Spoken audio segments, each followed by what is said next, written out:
Muito bom dia. Vamos começar a nossa sessão sobre as vacinas extra Plano Nacional de Vacinação. Sou Rita Leal, sou enfermeira na USF Santa Joana e no âmbito desta conferência celebramos este ano o 50º aniversário da instituição oficial do Plano Nacional de Vacinação. Trabalhamos diariamente e arduamente para a sua concretização. Mas também no âmbito da prevenção primária temos sido confrontados com novas vacinas, logo novos desafios. Atualmente, que tipo de vacinas são estas? A que população se destina? Recomendamos? Qual deve ser o papel dos enfermeiros e médicos da USF? Se recomendamos, quando? Porquê? Para ajudar nestas respostas, temos connosco o Dr. Dinarte Viveiros, especialista em saúde pública, trabalha na Unidade de Saúde Pública de Cantanhede, do ACES Baixo Mondego. Em 2012 fez a pós-graduação em Medicina do Viajante no Hospital São João. Em 2013 estagiou no Serviço de Infecciologia do CHUC. Em 2014, esteve no Instituto de Higiene e Medicina Tropical em Lisboa. Como vemos, percorreu o país em pouco tempo. Ainda faz uma consulta semanal no Centro de Vacinação Internacional em Coimbra e fez uma investigação epidemiológica sobre a doença invasiva pneumocócica em idade pediátrica, com levantamento da cobertura vacinal em toda a região centro. Embora não publicada, já foi citada nas últimas recomendações sobre vacinas extra-PNV da Sociedade de Infecciologia Pediátrica e da Sociedade Portuguesa de Pediatria. Então, temos connosco e agradecemos a presença do Dr. Dinarte, passo-lhe a palavra. Como médico de saúde pública, eu tenho que apontar. Ok. Como médico de saúde pública que sou, isto parece uma frase feita, já repetida e dita tantas e tantas vezes, mas se olharmos para o passado e para todos os avanços e para todos os progressos tecnológicos e da própria medicina, as vacinas são muito especiais para nós, pois são efetivamente, ou são consideradas, a intervenção ou tratamento mais útil e que consegue salvar e prevenir mais casos de doença. Ao contrário do que as pessoas pensam, há muito foco nas novas tecnologias, na subespecialização, novos tratamentos, mas foram sobretudo as vacinas que nos permitiram ter uma diminuição substancial da mortalidade. Este slide, ainda que seja sobre a história, vai ser muito rápido. A ideia é apenas mostrar, e mais uma vez, como especialista de saúde pública, temos muito carinho pelas vacinas, porque, ao contrário de várias situações na área da medicina, a nossa primeira vacina foi, podemos considerar, a nossa melhor vacina até hoje. Portanto, é muito raro na medicina a primeira intervenção, a primeira terapêutica, o primeiro tratamento que desenvolvermos ser tão eficaz. E como é que isto surgiu? Este senhor que está aqui na imagem, o Edward Jenner, chegou à conclusão ainda no final do século XVIII, 1796, que a forma bovina, a forma animal da varíola conferia, ou parecia conferir, uma proteção contra a forma da varíola humana. Tanto que as pessoas que trabalhavam nas quintas e que lidavam com os animais, neste caso as vacas, não adoeciam com varíola. Daí também o nome vacina, que vem do latim vacinus, que é sinónimo de vaca. O que é que o Jenner fez? Ainda sem saber o que era uma vacina, ou como é que as vacinas poderiam ser úteis para a população, experimentou, fez uma experiência em que fez a inoculação do pus das feridas que as pessoas que lidavam com os animais desenvolviam quando tinham a varíola bovina e conseguiu demonstrar que, mesmo expostos à varíola humana, essas pessoas inoculadas não desenvolviam a doença. Portanto, tínhamos efetivamente a primeira vacina criada no final do século XVIII. Contextualizar e para perceberem porque é que esta vacina é de longe a nossa melhor vacina, a primeira foi a melhor de todos os tempos. A varíola, apenas no século XX, matou cerca de 500 milhões de pessoas. Notar que, na altura, só por volta de 1800, é que a população mundial atingiu os 1.000 milhões de habitantes. Portanto, estamos a falar de quase, no século XX, ainda assim morreram metade da população, quando a vacina foi primeiro já demonstrada ser eficaz. Em Portugal, isto foi um longo trajeto.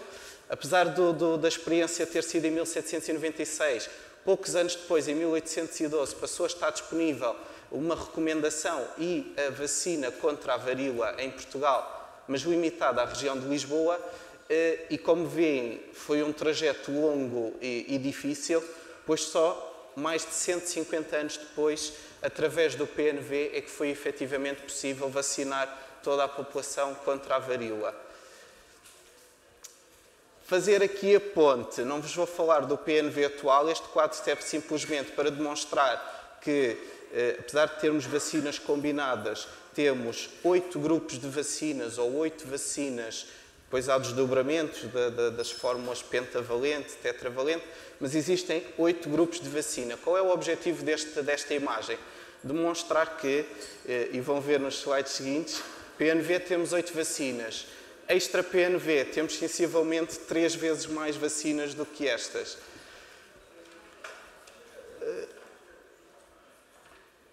É melhor. Obrigado. Ora bem, a classificação das vacinas tem um interesse muito específico, pois há 2 grandes grupos de classificação. Por um lado, relativamente à origem, vacinas podem ser víricas ou bacterianas, e por outro lado, relativamente ao tipo de antigénio. É este tipo de... Obrigado. É este tipo de classificação, a do tipo de antigénio, que me interessa falar, e vou-vos apresentar as vacinas de acordo com esta classificação. Porquê? Porque é este grupo de distribuição, vacinas vivas atenuadas, as inativadas ou as de tecnologia DNA recombinante, que nos vai indicar as nossas decisões sobre a recomendação, nomeadamente a nível de contraindicações, possíveis interações. Vacinas vivas atenuadas. Extra PNV, neste momento, temos 3 tipos de vacinas disponíveis. Vacina da febre amarela, vacina contra a varicela e a vacina do rotavírus, esta oral, enquanto que as outras são injetáveis. Existem 2 formulações ou 2 marcas da vacina da varicela, existem também 2 sobre o rotavírus. Aqui coloquei, só para terem uma ideia, apesar do objetivo não ser descrever exaustivamente cada uma das vacinas, as idades a partir das quais e o esquema preconizado na imunização primária. Mais um. Depois, nas vacinas inativadas, as vacinas inativadas podem ser divididas em organismo completo, isto é, temos o vírus ou a bactéria completo na vacina, porém inativado ou morto, portanto, totalmente incapaz de provocar a doença, o que é muito bom em termos de algumas contraindicações. Mas pode também ser, a vacina pode ser do tipo fracionada. As fracionadas podem ter 2 tipos, podem ser de toxoide ou subunidade, mas também podem ser de base proteica, nomeadamente polissacáridas, veremos a seguir.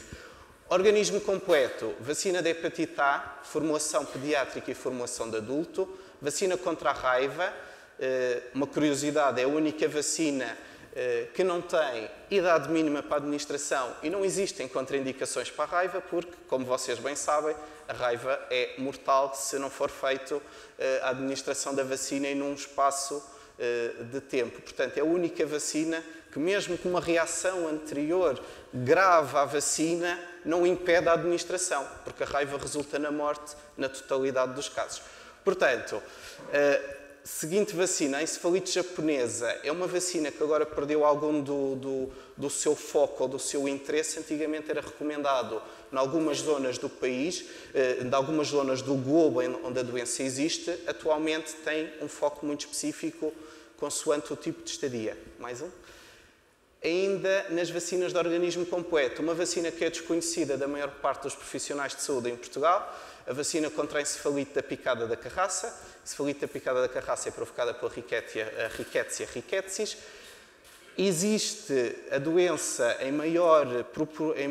com maior incidência, está recomendada a vacina em algumas zonas do continente europeu e asiático, nomeadamente o país principal é a Rússia, nas áreas florestais e também algumas zonas da China.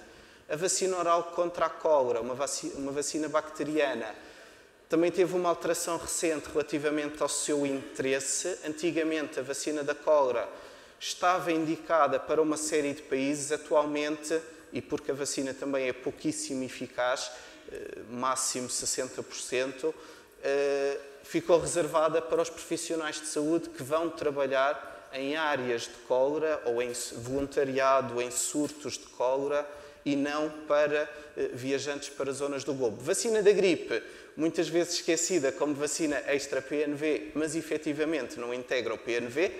O que existe é determinados grupos que estão abrangidos pela vacinação gratuita contra a gripe.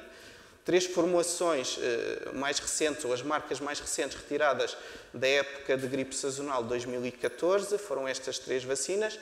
Podem ser administradas a partir dos 6 meses de idade. Uma curiosidade eventual para alguns de vocês, talvez, a primeira administração da vacina da gripe, se for feita em idades inferiores a 8 anos, deve ser repetida, deve ser feita uma segunda administração da vacina e daí em diante. Obviamente que abaixo dos 8 anos só há indicação para a vacinação de determinados grupos ou de doenças crónicas, muitas doenças crónicas respiratórias, não é uma indicação habitual. Próximo. As fracionadas do tipo polissacáridas, portanto, componente proteica, existem 2 tipos. Existem as que são polissacáridas, há quem designe por puras ou polivalentes, e existe as polissacáridas conjugadas. A vacina da febre tifoide é uma polissacárida pura, só pode ser dada a partir de 2 anos, é uma vacina com interesse para a medicina do viajante. Outras vacinas que vocês conhecem, temos que andar para trás. Vacinas que vocês conhecem bem, as vacinas de pneumocócicas. A Synflorix continua a estar disponível no mercado, apesar da Prevnar 13 ser aquela que é oficialmente recomendada porque é que cobre o maior conjunto de serótipos do pneumococcus. Quer a Synflorix, quer a Prevnar são polissacáridas conjugadas. A grande vantagem da conjugação do componente proteico ou da conjugação à proteína é a possibilidade de administração a partir das 6 semanas, ainda que o esquema recomendado, quer para uma, quer para outra, é aquele que vocês conhecem, que é a partir dos 2 meses. Mas pode ser administrada, está autorizada a partir das 6 semanas. A Pneumo 23, por não ser conjugada, não permite, não desenvolve resposta imunológica antes dos 2 anos e, como tal, não produz qualquer proteção antes dos 2 anos. Mais um. As fracionadas, ainda outra fracionada conjugada, a vacina da meningite tetravalente, cobre 4 tipos de serótipos, o A, o C, o W135 e o Y. Outra vacina que tem interesse na medicina do viajante. Ainda que, e podemos também, mais à frente, vou só abordar ligeiramente, já temos vários casos em Portugal de meningite pelo serótipo Y, mas vou explicar isso mais à frente quando falarmos da vacina contra a meningite B e vou-vos mostrar. A fracionada do tipo toxoide ou subunidades, outra novidade absoluta desde 2014, a Boostrix, é uma vacina. Chamar a atenção para a designação DTPA, sendo apenas o D, o T, letra maiúscula, porquê? Esta vacina é considerada, tem menor concentração de antigénio comparativamente à DTP usada no PNV. Porém, os estudos que já foram feitos indicam que a capacidade de imunização desta vacina a Boostrix é equiparável à DTP, de letras todas maiúsculas, apesar de ter menor concentração de antigénio. Qual é o interesse desta vacina? Está licenciada a partir dos 4 anos de idade, portanto, antes disso não tem uma resposta. Há mesmo uma sugestão, quer a Sociedade Portuguesa de Pediatria, quer a autorização ou os estudos que foram feitos sobre esta vacina, sugerem que ela pode ser utilizada em detrimento da TD que fazemos a cada 10 anos em Portugal. Obviamente que nesta fase, sendo uma vacina disponibilizada na farmácia de prescrição médica, quem quiser fazer a DTPA nesta formulação em substituição da TD terá de suportar o custo. Qual é o interesse desta vacina? Tem um interesse que não é desprezável. Desde logo, não esquecer que a DTP no PNV é feita aos 2 meses, portanto, temos 2 meses em que os lactentes, e já tem havido casos de tosse convulsa, sobretudo com algumas consequências graves, alguns casos mortais. Esta vacina pode ter interesse, por exemplo, em pais ou conviventes com lactentes, mesmo que não seja para a criança não tem interesse porque não produz imunidade antes dos 4 anos. A ideia é, para melhor proteger o bebê, esta vacina tem interesse, por exemplo, para os pais ou conviventes com lactentes, pois está demonstrado que é uma forma efetiva de diminuir a probabilidade de infecção da tosse convulsa. Próximo. A outra vacina igualmente recente, desde 2014, a Bexsero, a vacina contra a meningite do tipo B. É uma vacina, terceiro tipo de vacina, tecnologia recombinante de DNA. No PNV temos uma vacina deste género, que é a vacina da hepatite B. Esta vacina dará seguramente motivo para algumas perguntas e para alguma discussão. Coloquei-vos aqui o quadro porque o esquema é múltiplo e variado consoante o grupo etário onde é iniciada a vacinação. Aquilo que nós sabemos do ponto de vista oficial em Portugal, DGS, não existe informação, ou não existe uma recomendação oficial porque se entende que ainda não existe tempo suficiente para que essa recomendação possa ser feita. Porém, vocês conhecem as recomendações da SPP, que habitualmente estão disponíveis no site, fizeram uma recomendação em 2014, juntaram várias da informação que está também disponível no site da Agência Europeia do Medicamento, desde a autorização da vacina. Aquilo que nós sabemos é a vacina, sim, é eficaz, sim, é segura. Existe, porém, 2 especificidades. Uma, o grupo B da meningite, ao contrário da meningite C, que está muito mais estudada em Portugal, perdão, tem uma variação genética muito grande e os casos de meningite B que nós temos diagnosticados e estudados nos últimos anos não têm a identificação da cadeia específica do serogrupo B. O que é que isto quer dizer?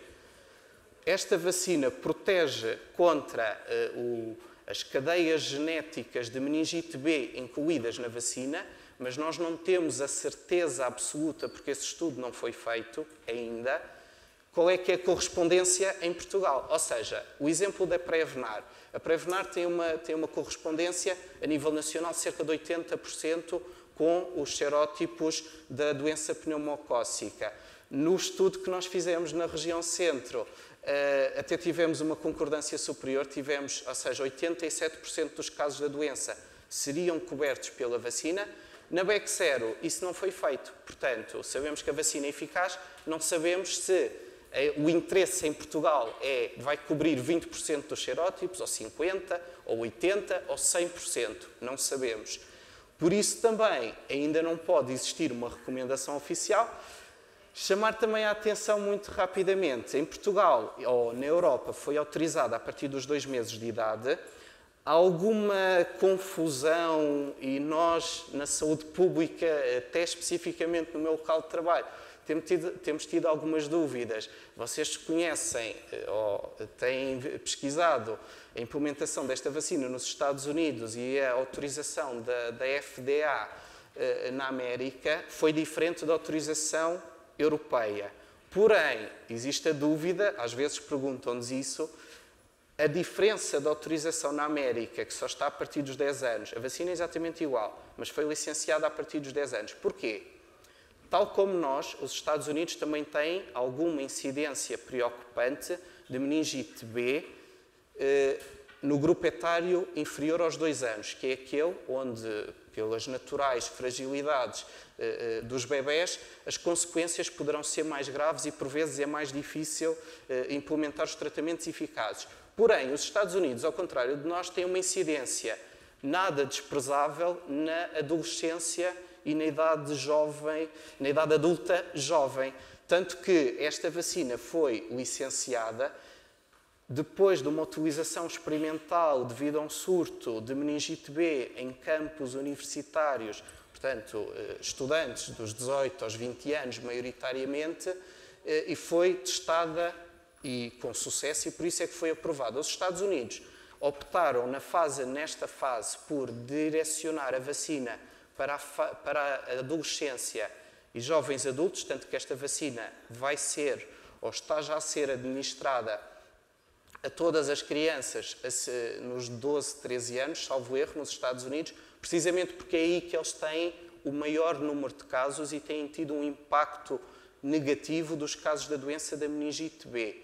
Mas não é por razões de segurança. Se forem procurar informação à FDA, está lá a dizer que a vacina não é por razões de segurança que não foi aprovada acima dos 2 meses, tal como na Europa. Avançamos mais um. Acho que não vale a pena focar o esquema. Falar só muito rapidamente, eu enquadrei isto como outro tipo de vacina no sentido que junta 2 tipos de antigénios, que é a vacina combinada da hepatite A e B. A hepatite A é uma vacina de organismo completo, uma vacina inativada, enquanto que a hepatite B, que está na Twinrix, é uma vacina de tecnologia DNA recombinante. Tem a formulação pediátrica e de adulto, mas será uma vacina já vossa conhecida. Qual é que é a importância da classificação? Porque é que optámos por mostrar esta classificação? A questão dos intervalos de administração. Interessa-nos saber quais é que são as vacinas vivas, quais é que não são vivas, precisamente para sabermos qual é que é o intervalo de administração recomendado. As vacinas vivas, como bem sabem, têm que ser ou são na mesma administração, no mesmo dia, ou são passadas 4 semanas, se for necessário mais do que uma vacina viva, ou doses subsequentes da mesma vacina, e não há qualquer intervalo, podem ser feitas no mesmo dia, em horas diferentes, podem ser feitas no dia a seguir, uma semana depois, 2 semanas depois, entre vacinas vivas e todas as outras. Não pus aqui uma nota, mas digo oralmente sobre a vacina da Bexsero também, que existe alguma sugestão de que alguns efeitos de reações locais poderão advir quando administrada juntamente com outras vacinas do PNV. Oficialmente, internacionalmente, não existe uma indicação expressa de que não se possa dar a Bexsero no mesmo dia que se dá uma vacina do PNV, se coincidir essa administração. Porém, existe a descrição de algumas reações, portanto, não entra ali, não é uma recomendação expressa de intervalo de administração e não se sabe se há um intervalo mínimo a propor, mas efetivamente há algumas reações locais descritas quando essa administração é feita em conjunto. É também importante, do ponto de vista da classificação, a noção de que as vacinas vivas normalmente são menos doses de administração. Porquê? Porque são mais eficazes, uma vez que é o organismo vivo que está na vacina, porém com menor capacidade ou com capacidade limitada de desenvolver a doença, mas desenvolve uma resposta imunológica mais eficaz. Por isso é que existe menor número de doses e permite uma maior validade da proteção ou do intervalo entre as doses. As vacinas inativadas necessitam, precisamente por isso, a resposta imunológica desenvolvida nunca é tão boa como uma vacina viva e, portanto, precisam de mais doses ou de vários reforços para garantir essa resposta. Próximo. Relativamente também às contraindicações, reações adversas, eu chamo a atenção de três pontos. Do ponto de vista das contraindicações, existem contraindicações que as vacinas vivas possuem, que não se aplicam às vacinas inativadas. Falamos da gravidez, falamos de situações de imunodepressão, a idade das crianças, a maioria das vacinas, a vacina mais cedo que pode ser administrada, aliás, todas elas podem ser administradas a partir dos 6 meses. 6 meses é a data limite, quer para a febre amarela, quer para a VAS-PR. A VAS-PR pode ser administrada dos 6 aos 12 meses no contexto da medicina do viajante. E a vacina da varicela também pode ser antecipada, a da varicela é após 9 meses. Portanto, 6 meses é o limite mínimo que uma vacina viva pode ser administrada e está relacionada precisamente com alguns riscos associados que não existem nas vacinas não vivas. Também é importante as reações adversas. Algumas das reações adversas ou aparentes reações adversas podem advir de alguns sintomas mimetizados pelo organismo, ou seja, que são parecidos com a infecção. O exemplo mais óbvio é a vacina da febre amarela. A vacina da febre amarela pode produzir a infecção igual à doença adquirida. Não fiquem preocupados, porque normalmente isso não acontece e já aconteceu no passado, precisamente quando ainda não se tinha definido qual é que era a idade mínima a partir da qual só se poderia dar a vacina da febre amarela. Muitas dessas reações aconteceram nesse universo temporal em que não se conhecia perfeitamente. E os cuidados a preconizar pós-vacinação podem existir. Eu destaco o caso da vacina da varicela, acho que é o exemplo mais óbvio. Não é uma vacina muito utilizada em Portugal. Existe um documento da Agência Europeia do Medicamento que fala sobre o potencial interesse de se vacinar contra a varicela, mas neste momento não é uma vacina recomendada para a administração, mas pode ser dada. E os cuidados pós-vacinação é precisamente porque a vacina da varicela torna o indivíduo vacinado suscetível de transmitir a infecção, tal como se tivesse a doença em fase aguda, durante 6 semanas. Portanto, se eu vacinar alguém, e acontece-nos na medicina do viajante, os Estados Unidos administram e exigem a vacina da varicela em alguns contextos específicos, normalmente estágios universitários, estágios profissionais. A vacina, eu quando administro a vacina ou proponho a administração da vacina da febre amarela a alguém, sei automaticamente que a partir nas 6 semanas seguintes essa pessoa... Varicela. Sei que esse indivíduo pode transmitir varicela a qualquer pessoa. Mais às pessoas, normalmente é mais nas crianças, são mais suscetíveis e desenvolvem mais facilmente. E, portanto, há essa recomendação também necessária. Por fim, ou quase no fim, então, quando é que nós vacinamos ou quais é que são as grandes indicações para utilizar as vacinas extra-PNV? Várias a nível de grupos de risco doentes crónicos. Existem várias vacinas que são preconizadas e recomendadas. Inclusive, podemos voltar ao exemplo da Prevenar. Antes desta novidade recente, que já vamos falar a seguir, no slide seguinte, antes desta novidade recente, a Prevenar já podia e era administrada gratuitamente a um grupo selecionado de grupos com determinadas patologias. Os viajantes para países endémicos, obviamente, todas as vacinas que eu vos mostrei, a grande maioria das vacinas, ou a maior fatia das vacinas, são administradas no contexto da medicina do viajante. E o último ponto é precisamente aquele que atualmente deriva da prescrição opcional e suportada pelos próprios, pelos pais das crianças ou pelos próprios, se forem adultos, como vacinação no sentido de uma proteção adicional, mesmo que essa proteção, em algumas vacinas, possa não estar totalmente recomendada ou expressamente recomendada. É à frente. Andou para trás. Mais um. Quando é que não se deve vacinar? Vou-vos falar especificamente do exemplo da hepatite A.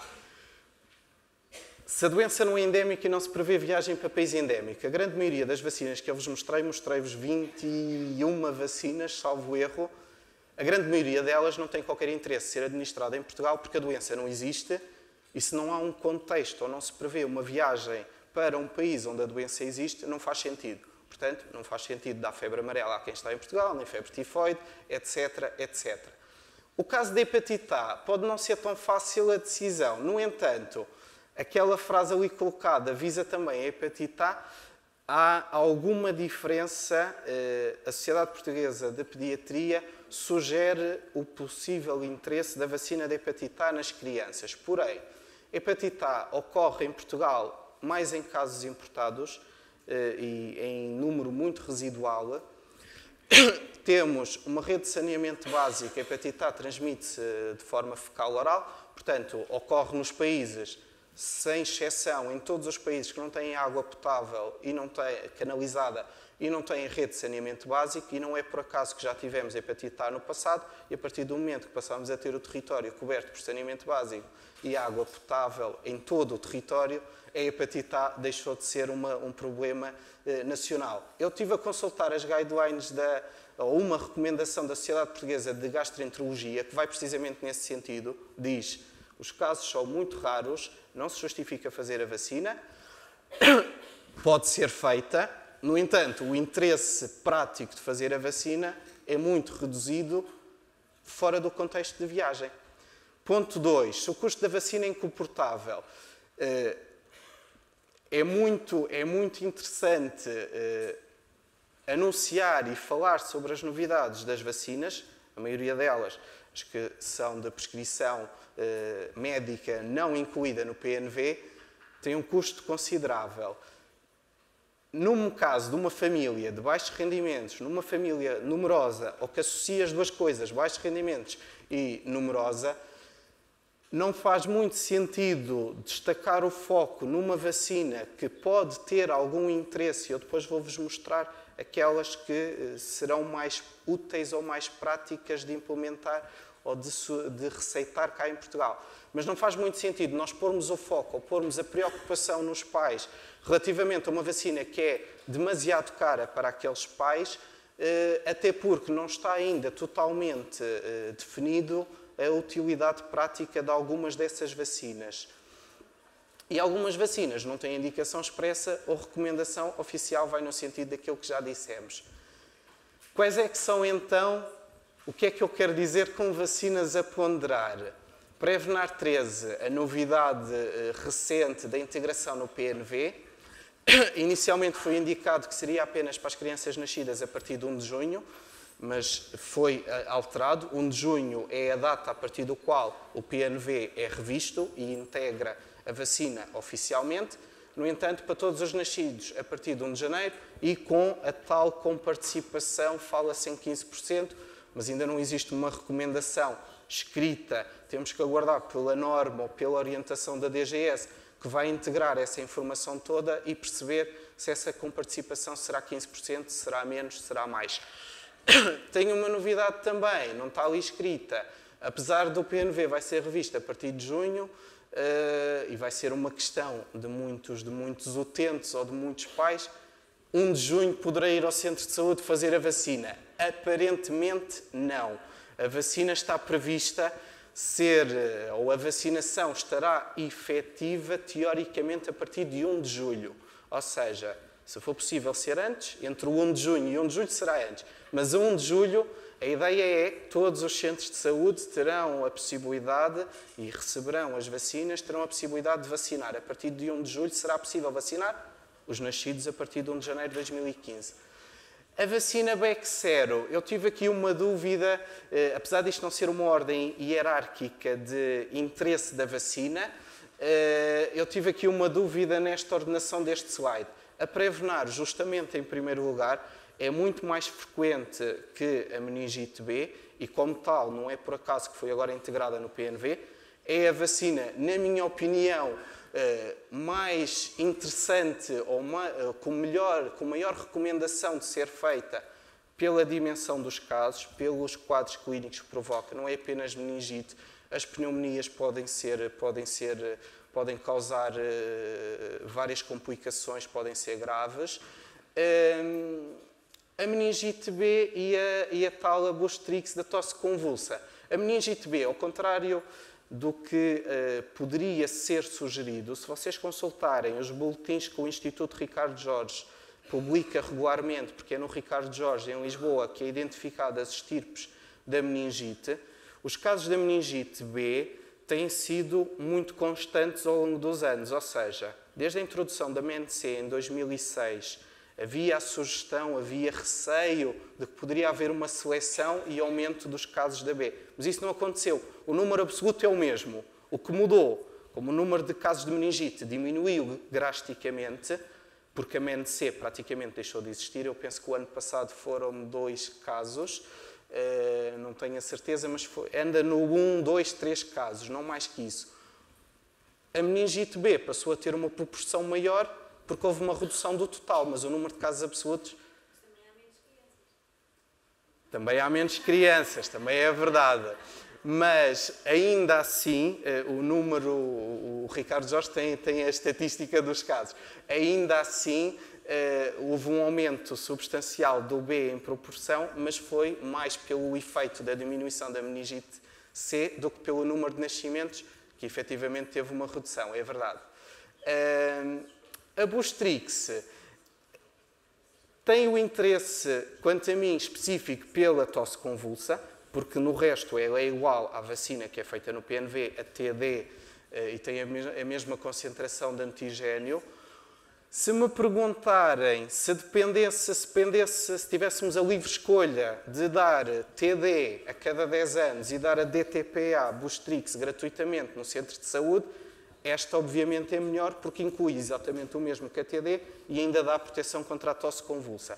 A tosse convulsa, como vocês também sabem, muitas vezes nós temos uma falência vacinal que já está mais ou menos estabelecida 5 a 10 anos desde a última dose, que é aos 5, 6 anos, e por isso é que nos aparecem casos de tosse convulsa nos adolescentes 15 anos, 14 anos, 16 anos, que fizeram todas as doses de vacina que deviam ter feito.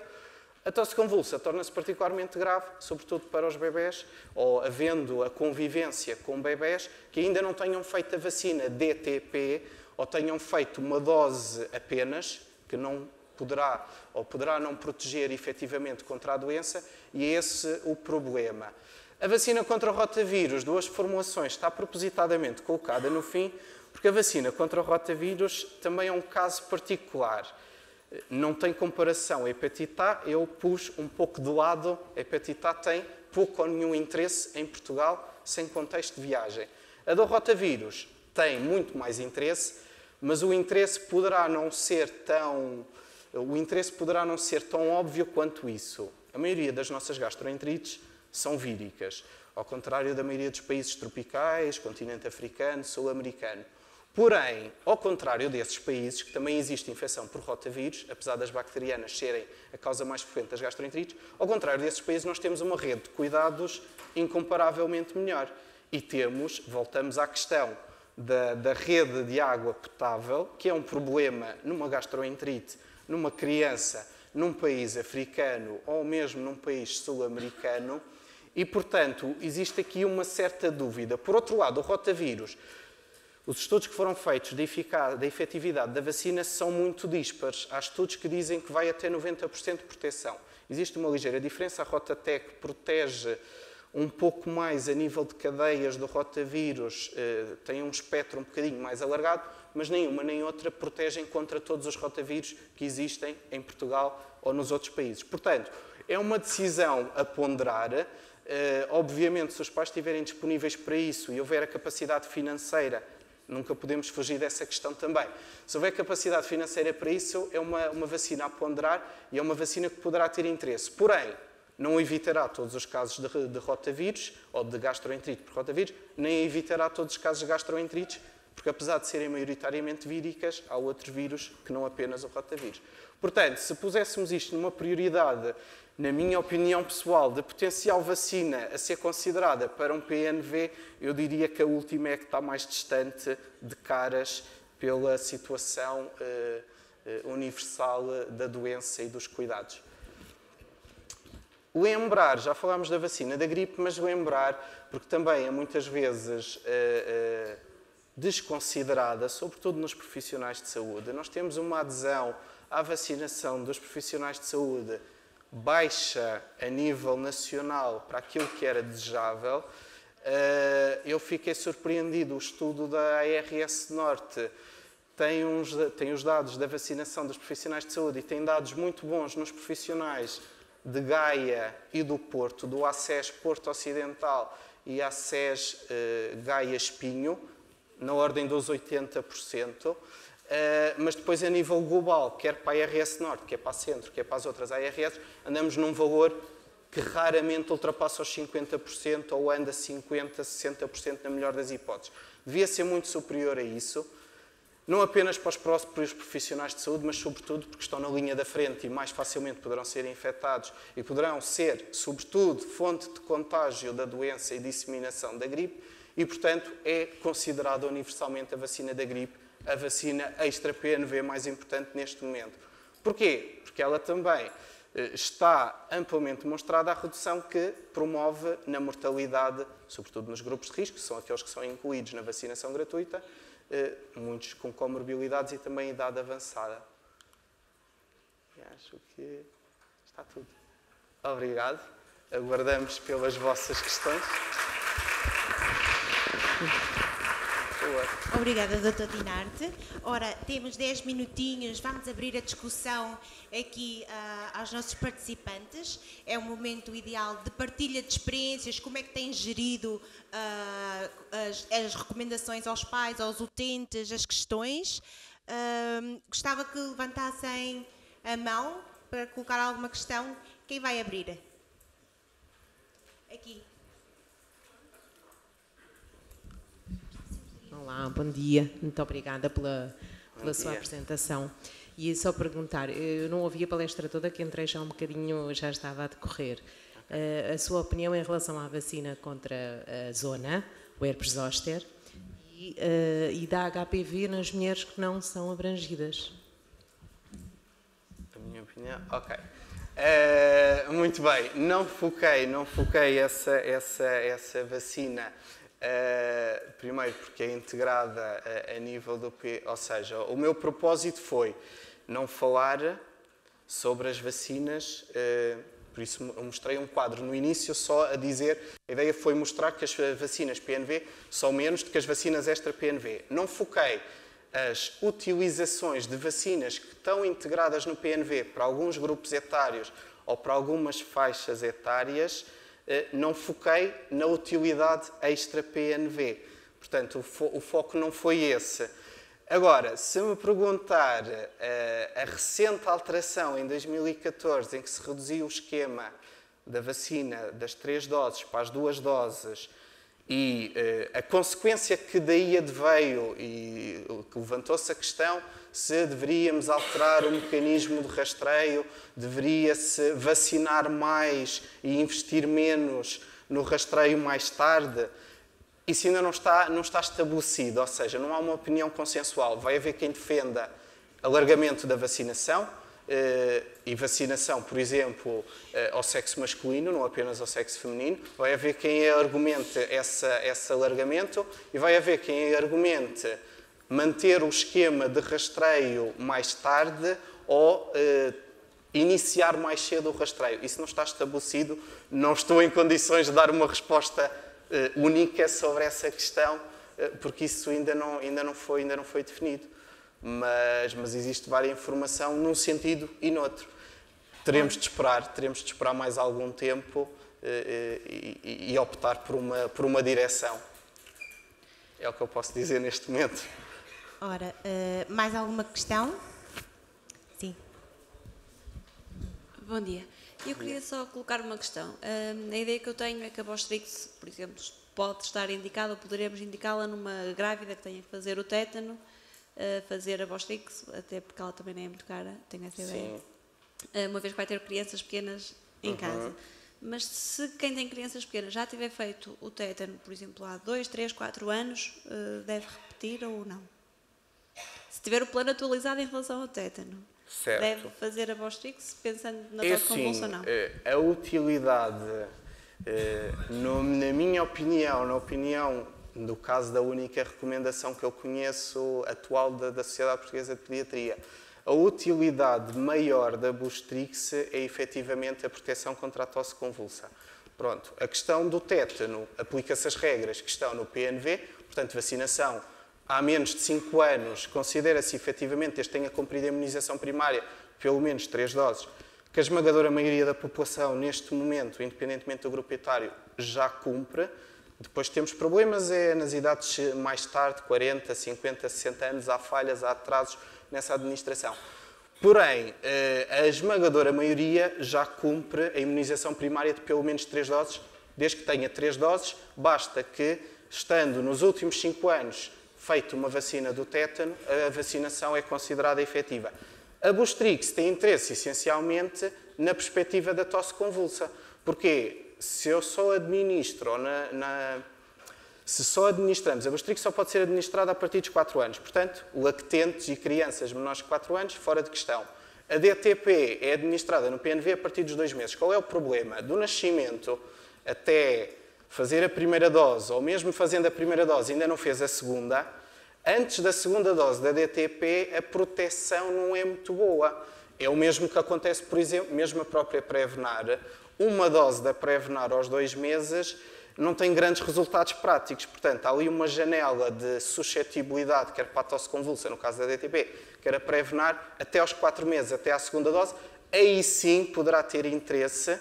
E, independentemente, existe uma nota que sugere que a Boostrix, também não sei se era nesse sentido a pergunta, existe uma nota que sugere que a Boostrix não deve ser feita se há menos de 5 anos tivesse sido feita a TD. Não tinha percebido de início essa questão. No entanto, essa questão é mais no sentido da resposta imunológica, ou seja, não é por uma questão de segurança. Não está proibido fazer a Boostrix, se eu fazer a Boostrix, se tiver feito o tétano na renovação de 10 em 10 há 3 anos. O que significa é, se eu fizer a Boostrix na perspectiva do tétano, não preciso, porque estou nos primeiros 5 anos em que temos a certeza que o tétano está protegido. Mas é por uma questão de proteção, não de segurança, mais uma vez. Sim, conclui-se então que pode ser feita. Além disso, também uma coisa que acho que era importante dizer, não está aqui, não sei se todos estarão a par. A Inglaterra suspendeu recentemente a administração de 10 em 10 anos da vacina do tétano e fez essa abordagem numa perspectiva que eu acho que é interessante, porque nós temos aquela distribuição dos intervalos desde a última administração em que estamos protegidos. E nos últimos 5 anos, ou nos primeiros 5 anos desde a última administração, estamos garantidamente, mesmo que haja um contacto de uma ferida que seja potencialmente suscetível de provocar infecção, nós nem damos vacina, nem damos imunoglobulina, exceto se for um indivíduo imunodeprimido. O que é que a Inglaterra acho que fez de forma inteligente e se calhar original? Eu penso que eles devem ter um histórico muito bom, isso não é fundamentado na decisão, mas eles devem ter um histórico muito bom de acesso ou recurso aos cuidados de saúde perante feridas potencialmente tetanogénicas que possam provocar o tétano. E com base nessa decisão, e porque mesmo perante uma ferida, e mesmo que essa ferida tenha o Clostridium tetani e a infecção vá acontecer se nada for feito, se nós dermos a vacina e dermos a imunoglobulina, conseguimos impedir a doença, a infecção. Eu acho que foi nessa perspectiva. Eu não sei o que é que vai acontecer no resto da Europa, não sei se isso vai ser posto em cima da mesa em Portugal. Nós temos que ver que a DTP até aos 18 anos, ou a proteção contra o tétano, nós fazemos 5 imunizações.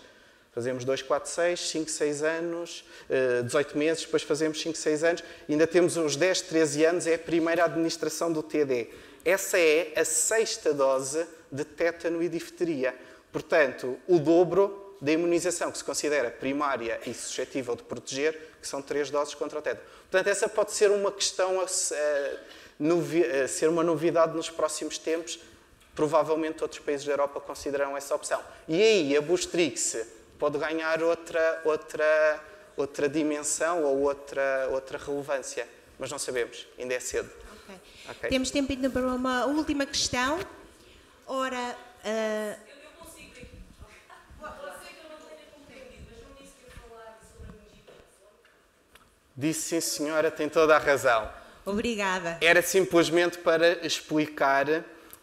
nós tivemos a evolução até 2006, houve uma campanha de vacinação da meningite C e já antes a vacina ficou disponível 2, 3 anos antes, se não me engano, acho que foi em 2003, esteve disponível para prescrição médica livre, em que os pais, pagando a vacina, podiam fazer. Integrou o PNV em 2006 e havia o receio de que houvesse uma alteração nos restantes serótipos da meningite.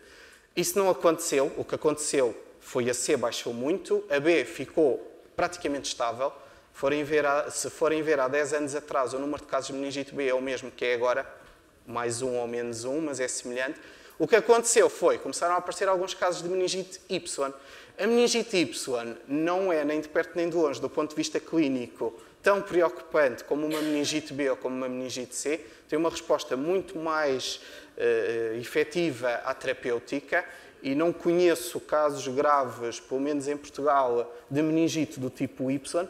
No entanto, se forem ver a descrição do INSA, que faz lá a identificação anual dos casos, a meningite Y está a ganhar, já vai nos 30% ou 40%, se não me engano, do total de casos de meningite num ano. Qual é a questão que se podia fazer a seguir? Será que seria útil a vacina que nós falámos, a meningite tetravalente, a polissacárida conjugada que usamos na medicina do viajante, sobretudo pela Y, pela W135 e pela A, poderia essa vacina um dia substituir a MenC, porque também protege exatamente igual a C? Não sei. Eventualmente sim. Isso é o que os Estados Unidos fizeram. Os Estados Unidos têm uma realidade totalmente diferente da nossa, têm uma quantidade de circulação de populações de todas as partes do mundo que não é comparável à nossa. No entanto, os Estados Unidos optaram pela vacina tetravalente. E a vacina tetravalente é a A, a C, a Y e a W135. Portanto, poderá ser a curto prazo também eventualmente equacionado, não tanto por uma questão das consequências clínicas da doença, que é muito mais, ou é tratada muito mais eficazmente que a B e que a C. Não conheço casos de mortes por meningite do tipo Y, nem de internamentos prolongados com complicações graves, não conheço. Portanto, não é tanto pela questão clínica ou do problema clínico da doença, mas pode vir a ser equacionado, porque efetivamente está a começar a aparecer e está a ganhar alguma relevância em termos do número anual de casos de meningite. Okay. Muito bem. Chegamos ao fim da nossa conferência. Agradecemos a presença do Dr. Dinarte e de toda a participação do público. Esperamos que tenham ficado mais esclarecidos, pelo menos com algumas ideias que ajudem a ponderar e a esclarecer e estabelecer prioridades junto das nossas famílias.